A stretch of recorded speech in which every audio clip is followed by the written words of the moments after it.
人は考え方が9割。絶対いいことが起こる。今年はこの考え方でいきましょう。質問1。人から不安になることを言われたり、嫌なことを言われたり、自分が恥ずかしい思いをしたりすると、その出来事が頭から離れず、どうしようもなく気持ちが落ち込みます。美味しいものを食べる、好きなことをするなどで気持ちを切り替えようとするのですが、気持ちが塞いでなかなか前向きになれません。誰かに嫌なことを言われたときはね、顔は笑顔のまま心の中でこう叫びな。このクソじじい、ふざけんな。クソババア、偉そうに言うな。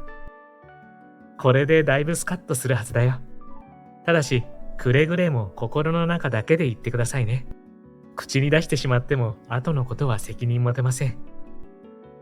心の中だけとはいえ、そんな自分も相手も不幸になる地獄言葉を言っていいんですかって大丈夫だよ。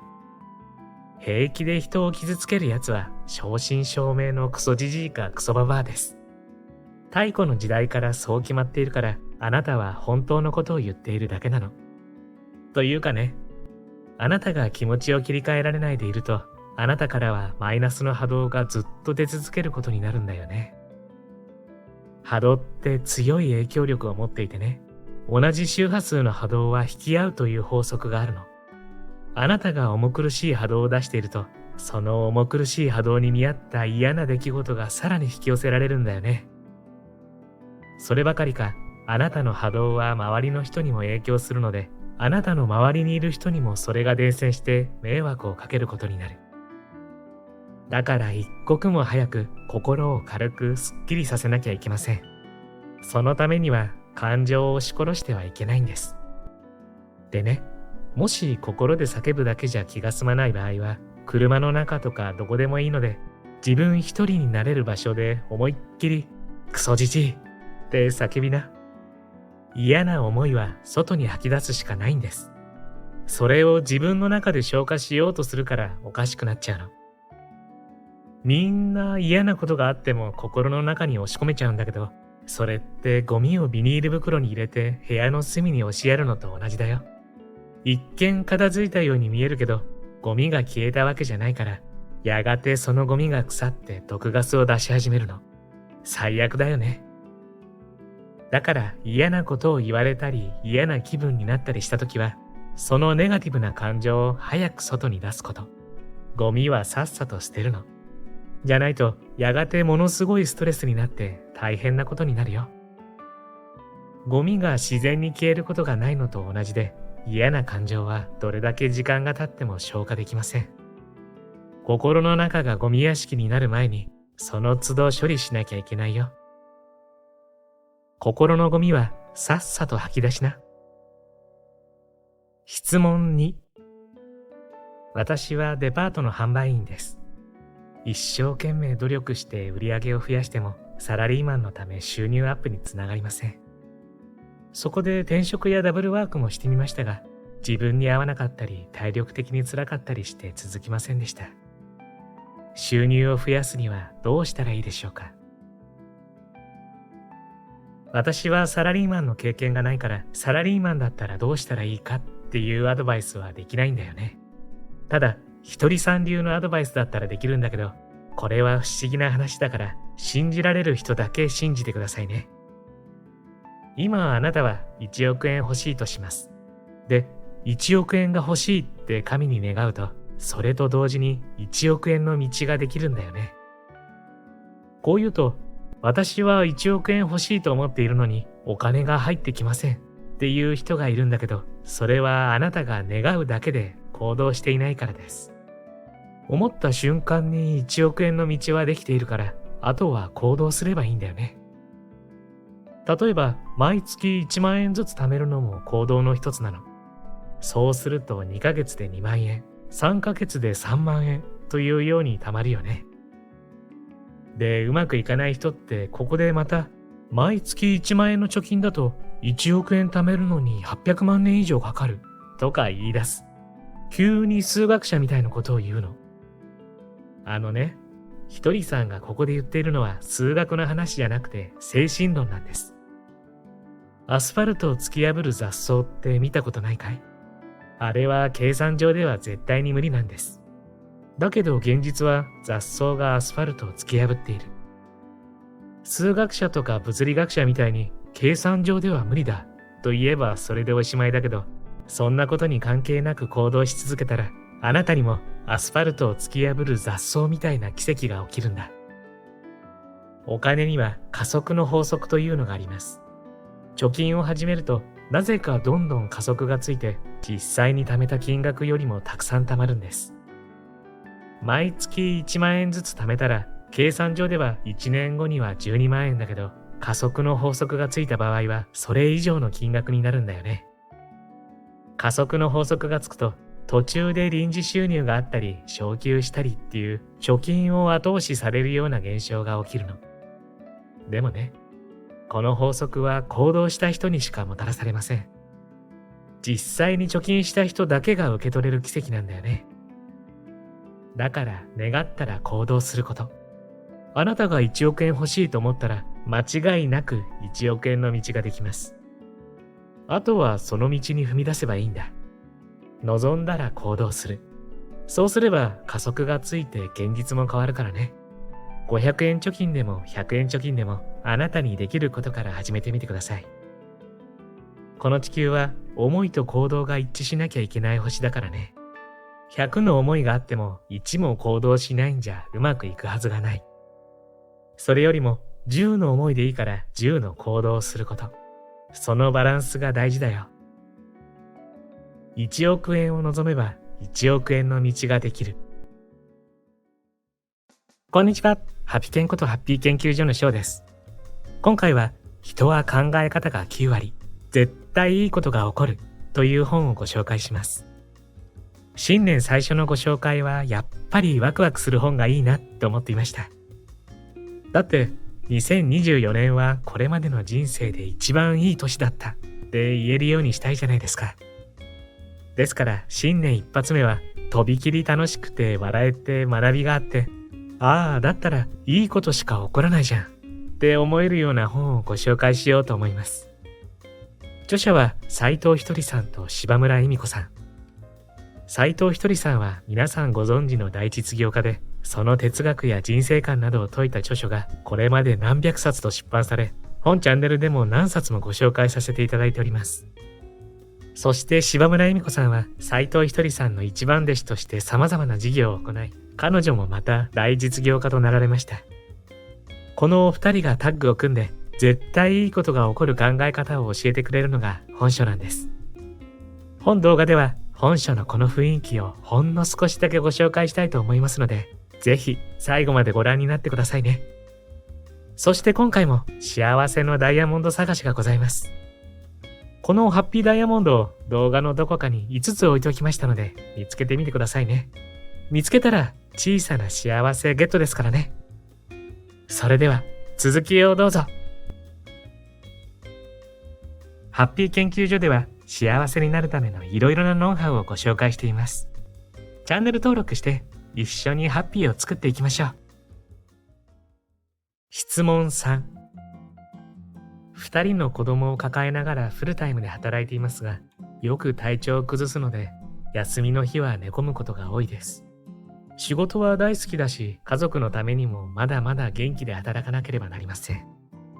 自分のエネルギーを高め、体調を整える方法があれば教えてください。この相談者の方はね、真面目すぎて重いんだよね。あなたに一番必要なのは、とにかく心を軽くすることです。仕事も向いているし、責任感もあるんだけど、このまま行くと壊れちゃうよ。もう少し気楽に考えて心を緩めないと、そのうち働くこともできなくなっちゃうからね。と言っても、こういう真面目な人はなかなか気楽になれないと思います。そういう方は、暇さえあれば気楽気楽っていう言葉を口にするといいですよ。言葉には言霊の力があるから、ただ唱えているだけでもだんだん気楽になってきて、心も緩んでくるからね。あとね、例えば旦那が真面目すぎて重い場合は、奥さんの方が気楽になればいいの。で、奥さんが、あなたもっと気楽にしなよ。気楽に考えていいよ。って旦那に言ってあげたらいい。気楽という言葉を紙に書いて貼ったりして、気楽を家族みんなで共有するのもいいよね。何でもいいから、とにかく気楽のムードでいっぱいにすること。それをしないで放置していると、旦那の真面目はどんどんエスカレートして、いずれ奥さんの方も旦那のことが嫌で嫌でたまらなくなってきたりするからね。ある質問者からの相談で笑っちゃったんです。新婚ですが、お母さんが毎日のように訪ねてきて、晩ご飯まで食べて帰るので困っています。夫は当てにならないため、うまく断る良い方法があれば教えてください。このお舅さん、本当に鈍感だよね。こういう人にはズバリ、お母さん、私たちは新婚だから2人にさせてくださいって言うといいですよ。ただし、笑顔で明るく気楽に言うこと。思い詰めた表情とか重い空気を出さないように軽くね。でも言うことははっきり言ってください。軽く言えばそうきつく聞こえないから大丈夫だよ。親子だからね、気楽に言えばいいの。お母さん、新婚が過ぎたら遠慮なく来てくださいね。30年過ぎたら新婚の期間が終わりますからって。それでいいんです。というか、あなたのお舅さんはそれくらい言っても遠慮なく訪ねてくると思いますから、細かいことは気にしなくていいよ。家の中を気楽でいっぱいにしな。質問4。小学6年生の娘は相手が強引に自分の意見を押し付けてくると嫌なことでも断れなかったり相手に流されたりしていつも疲れています。どうすればうまく自分の意見が伝えられるようになるでしょうか。これはね、嫌なことを嫌だと言えるようになるための学びなの。はっきり自分の意見が言えない人って結構いるんだけど、はっきり言うことで相手を傷つけるわけじゃないんだったら、これがいい、それは嫌だって言わないといけないんです。ちゃんとノーが言えないと人生がダメになっちゃうんだ。断れない人間は社会に出ると軽く扱われるんです。だからノーが言えない人は一生かけてでも言えるようにならなきゃいけません。強引な人のほとんどが自分を強引だと思ってないんだよね。悪気なく誘ってくるし、悪気なく頼み事をしてくる。そういう強引な人があなたの人生に出てくるということは、自分が嫌だと言えるようになるための修行なの。あなたの学びのために現れているから、あなたが学ぶまでいくら逃げても何度も同じような人が出てくるんです。それが嫌なら勇気を出してはっきりノーを言うことだよ。お友達に誘われても行きたくなかったら、その日は用事があるとか、どんな言い訳を使ってもいいから断らなきゃいけない。嫌なことを嫌だと言えないままだと一生困っちゃうからね。そのことをよく理解して、この相談者の方はお子さんが嫌だと言えるようになるための練習をさせてあげた方がいいと思います。簡単なやりとりで構わないの。例えばお母さんが友達役になって、今度の土曜日遊ぼうよってお子さんを誘う。それに対してお子さんには、その日は家族で出かけるの、ごめんねって言えるように教えてあげるとかね。最初は口ごもってもいい。練習しているうちにだんだん言えるようになりますよ。こういう悩みって大人でもよくあるんだよね。ある人から、配偶者とお金の価値観や使い方が違います。私は家計簿をつけたり、お金の動きを細かく把握したりするのが苦手で、夫にも支出の内訳を報告していません。ですが、夫は家計簿も収支報告もきちんとしてほしいと言います。こういう場合、夫の希望通りにした方がいいでしょうかという相談があったんだけど、これね、夫が希望しようがどうしようができないんだよね。今までできなかったんだから、今更何を言われても無理だと思います。となれば、旦那に、私は細かいことが苦手だから、家計簿も収支報告もできませんって言うしかないよね。この旦那も、あなたが嫌なことを嫌だと言えるようになるための修行として、こういうことを言っているだけなの。そもそも夫婦なんていうのは他人同士です。考え方が違って当たり前。いちいち把握したがる旦那が悪いわけでもないし、細かいことが苦手なあなたに非があるわけでもない。ただお互いそういう性格なだけなんだよね。できないことを頑張ってもますます嫌になるだけなの。だからあなたは旦那にはっきりできませんと伝えた方がいいですよ。嫌なことは嫌と言っていいんだ。質問5。歩きスマホをしている人や電車やバスでお年寄りに席を譲らない人など、自分勝手な振る舞いをする人に気持ちがモヤモヤして仕方がありません。どうすればこのモヤモヤが晴れるでしょうか。歩きスマホをする人を見ると嫌な気持ちになるのは理解できます。だけど歩きスマホの人を見かけるたびにいちいち腹を立てていたら、おちおち外なんて歩けないよ。特に都会ではそこら中で歩きスマホしてるから。それからあなたが電車やバスで席を譲るのは自由なんだけど、他の人が譲るかどうかはその人の自由なの。それを分かっていないと世間は腹の立つことばかりなんだよね。で、これが一番肝心なことなんだけど、いちいち怒っていると損をするのはあなたなの。怒りの波動を出している人にはますます怒りたくなるような出来事ばかり起きるから、あなたが不幸になる。そして不幸なあなたからは不幸な波動が出て、周りにも迷惑をかけることになるんだよね。あなたの周りにいる人までみんなが不幸になっちゃうんだ。もちろんあなたが歩きスマホは危険だからやめよう、困っている人に席を譲ってあげようと思うことは正しいよ。ただ人を批判するために正しさを振り回しちゃダメなの。そういう波動は自分は愚か、自分の大切な人も苦しめることになるからね。わかるかい？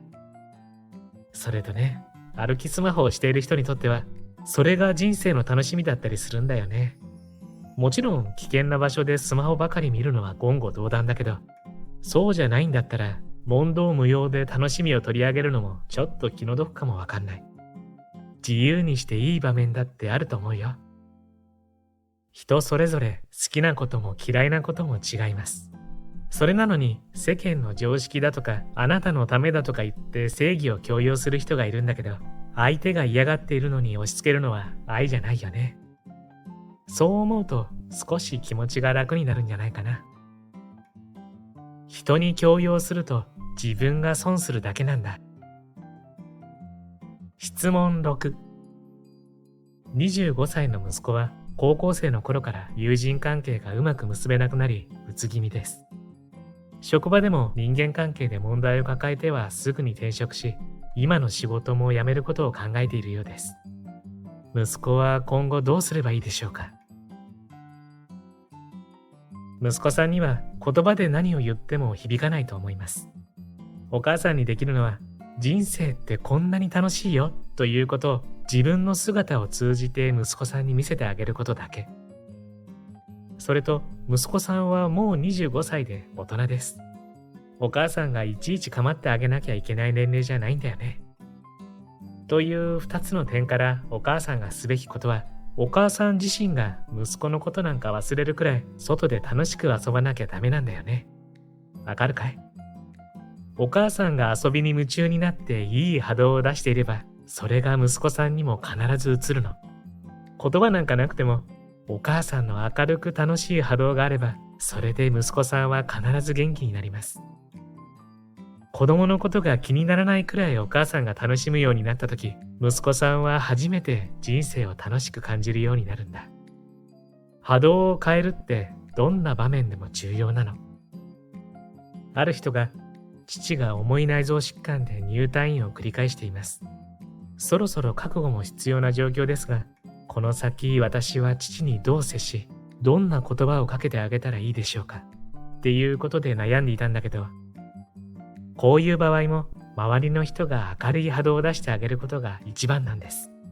大切な家族が病気で苦しんでいれば心配するのは当たり前だし、不安な気持ちもよくわかります。でもね、みんな心配しすぎなの。心配は治療してくれているお医者さんや看護師さんがするもので、周りにいる家族がいくら心配したって病気は治らないよね。それどころか、家族が心配すればするほど心配の波動が出るから、そのせいでお父さんの病気が悪化するかもしれないよ。だからあなたは、お父さんは治って当たり前くらいの明るい気持ちで、とにかく安心の波動をバンバン出すこと。その明るい波動は間違いなくお父さんにいい影響があるからね。人を変えたかったら自分の波動を変えてごらん。質問7。願望を実現させるために心で願うのですが、いくら願っても叶わず疲れてしまうことがあります。どのくらい願い続けたら願望は実現するのでしょうか。どれくらい願い続けたらいいかというと、思わず行動したくなるくらいだよね。そして行動した結果、たとえ失敗したとしてもやり続けたいと思うほど願えば、あなたの願望は実現します。よく願ったけど叶いませんという話を聞くのですが、思いというのは行動する前の予行演習みたいなもので、ただ思うだけでは何も起きません。この地球は行動の星です。行動が伴わないといくら願っても叶わないんだよね。例えばあなたは青森へ行きたいとします。そうすると、いつどうやって行くか、現地で何を見たり食べたりするか考えるよね。だけど考えたからって青森の方からこっちへ来てくれることはない。青森へ行きたいという願いは、旅費がどのぐらい必要か調べて、お金を貯めたり、休みを取るためにスケジュールを調整したり、チケットを予約したりして実際に出発しなければ叶いません。それと同じように、あなたの願望を叶えるには行動が不可欠です。そしてその行動を促すのがあなたの熱い思いなんだ。行動したくてたまらなくなるほどの思い。何度失敗しようが挑戦したくてたまらない思い。それができた時に願望は叶うよ。新しいことに挑戦したいと思うだけの情熱はあるけど、そのモチベーションが維持できず挫折を繰り返す人もいると思います。そういう人は多分挑戦していることがあなたの人生の目的から外れているんだよね。要するに、つまらないから続かないの。それはあなたがやるべきことじゃないから続かないだけなんです。じゃあどんな目的だったらいいのかっていう話なんだけど、人間の最終目的というのは誰もが喜ばれる存在になることです。つまりあなたが誰かに喜ばれる存在になれるようなことに情熱を乗せたらいいんだよね。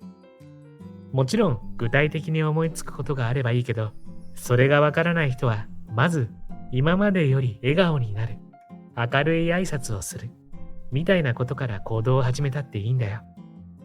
というか、こういう簡単なことができないから人に喜ばれないのであって、これができれば喜ばれる人間になるの。だからまずは基本をしっかりマスターして、この人と一緒にいると楽しいな、落ち着く人だなって喜ばれる人になること。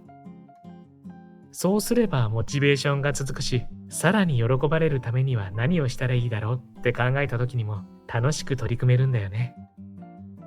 あなたの願いや行動が人に喜ばれるっていう目的と合致していれば、どんなに失敗が怖くても行動し続けるものですよ。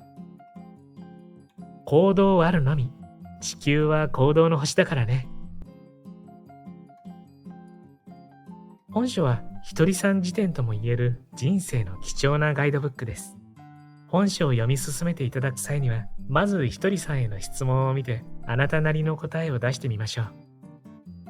あなたの意見は今の自分が出せる最高の回答であり、どれも全部正解です。だからまずはこれでいいんだというポジティブな気持ちで受け止め、その上で自分になかった発想をひとりさんから学びましょう。そうすることで次はもっと最高の答えが出せるようになります。皆さんがここから飛躍的な進化を遂げることをひとりさんも私も全力で応援しています。今回もプロローグ程度のご紹介でしたが、本書の雰囲気伝わりましたでしょうか？いやー、やっぱり斉藤ひとりさんの本は面白いですよね。自分とは全く別の角度からのアドバイスに驚きと気づきがたくさんもらえるんですよね。本書が面白いのは日常の中の具体的な質問にひとりさんが答えてくれること。だから、ああ、こんな風に考えることもできるんだって今の悩みがすぐに解消することもあると思います。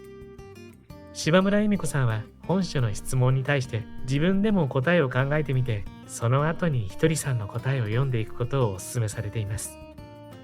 それってまさに人生の問題集を解いているような感覚。皆さんも学生の冬休みに戻った感覚でこの問題集にチャレンジしてみませんか？